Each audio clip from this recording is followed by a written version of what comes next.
Over the last 24 years, the Tamriel rebuild team have been building the mainland of Morrowind, and in the process have added dozens of new settlements into the Elder Scrolls 3.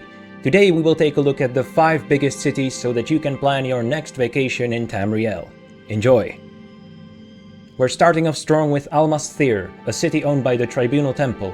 It's a single great canton, similar to those of Vivec City, built on top of the massive river Thirr. It is also a popular pilgrimage site due to its location on Veloth's path, the route that Saint Veloth supposedly took when he guided the ancestors of the Dunmer into the promised land of Resdayn, known today as Morrowind. The city boasts a population of nearly 200 inhabitants, making it twice as populous as the town of Balmora. Thanks to the pilgrims, the city is an important source of wealth for the temple, and as such prefers to maintain neutrality and independence.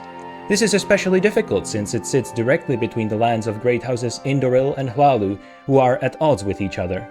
Currently, the Indoril seem to hold a stronger position in the city thanks to their affiliation with the temple, but the Hlalu compensate for this through their network of spies. Adventurers need to know that there are 5 joinable factions available: the Imperial Guilds, the Morak Tong, and of course, the Temple.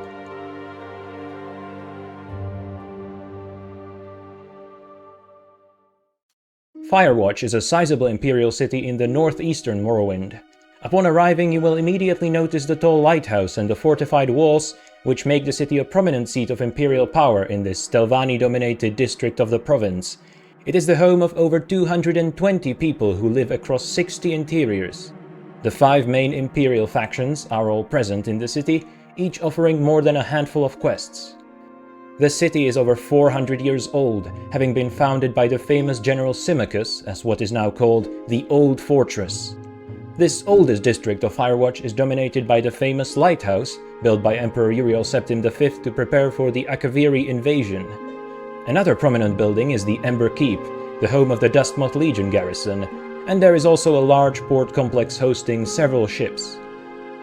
The Market Quarter, located between the southeast and northeast gates, houses the Fighters Guild and several traders and services. But the highest quality goods can be obtained in Vainth Quarter, named after the current Duchess's predecessor. It is here that you can find the famous College, Chapel of Akatosh, Guild of Mages, or the Brerica Private Bank. Then there is the southern Uriel's Quarter, the slums built by Emperor Uriel after the disastrous invasion to house the veterans. It is the home of the Thieves Guild and various lower-class citizens. All in all, Firewatch is a proper Imperial city and offers everything you would expect, including all sorts of overt and covert factions, various types of services a modern citizen might require, and a rich history tied directly to the Imperial leadership. The second largest city controlled by House Hlalu, Bal Foyen, is situated in the Roth Rorin region on the western side of the Thirr River Delta. Like all cities on this list, it is an important center of commerce, but the locals also attribute its success to Lady Almalexia, the city's patron saint. The city is the home of more than 240 people living in 60 interiors, and 6 joinable factions can be found in and around the city: the 3 Imperial Guilds, the Temple, Morak Tong, and House Hlalu. Until the 2025 release of Tamriel Rebuild, the city was called Andothren.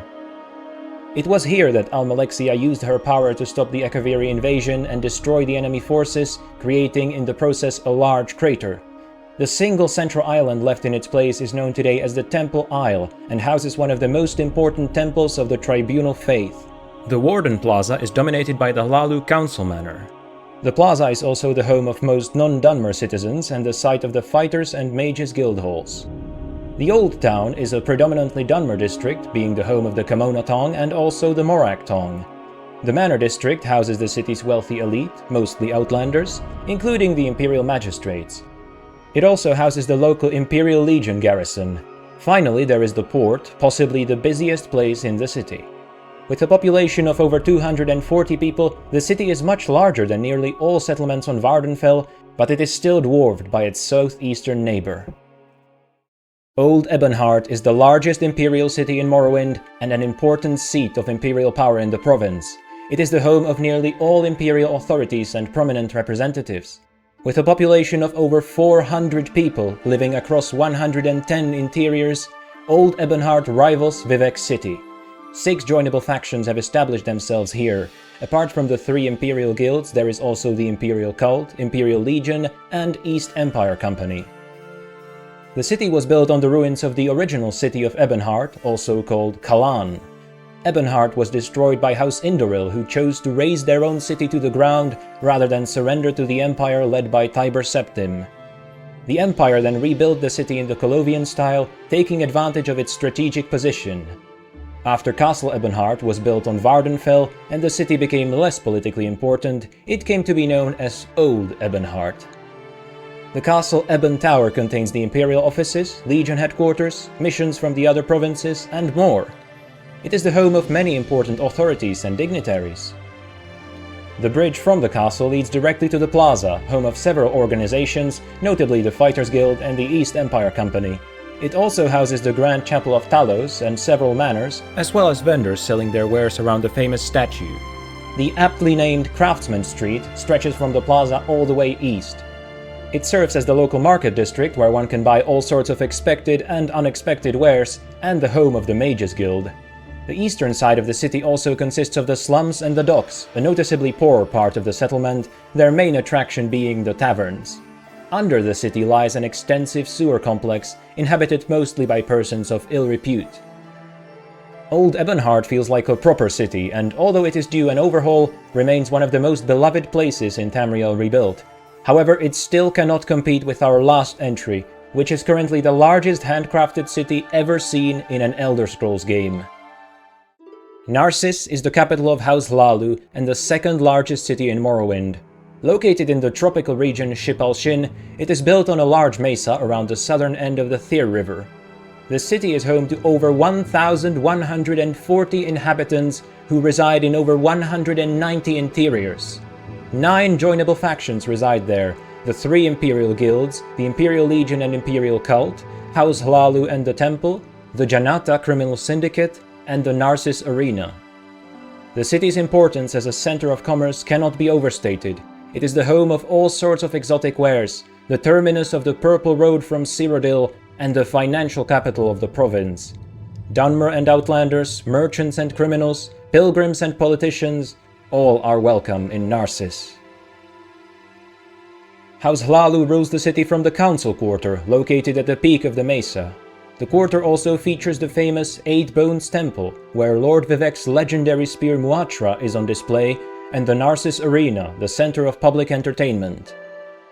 The Market Quarter's most prominent feature is the Grand Bazaar Market, a large marketplace complex. There is also the Mesa Exchange, a place for investors to buy and sell company stocks, and a slave market for acquiring workforce. Several establishments throughout the quarter offer refreshments for weary travelers or hard-working locals. The Foreign Quarter is quite similar to the other cities, housing the Imperial Guilds and Imperial Cult. However, it is also the site of the local bank, theater, or bordello.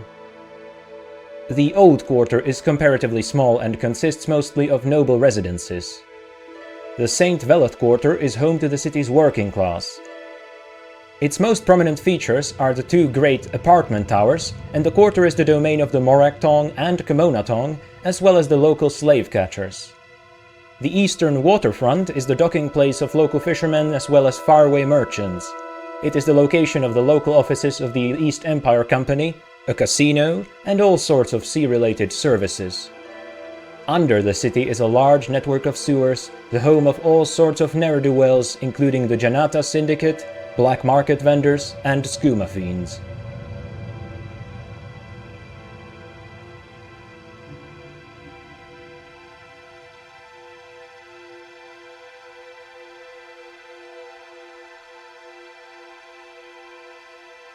I hope you enjoyed this look at Tamriel rebuilt cities. Comment your favorite city, and if you want to see more content like this, subscribe to see all the Morrowind content I have planned.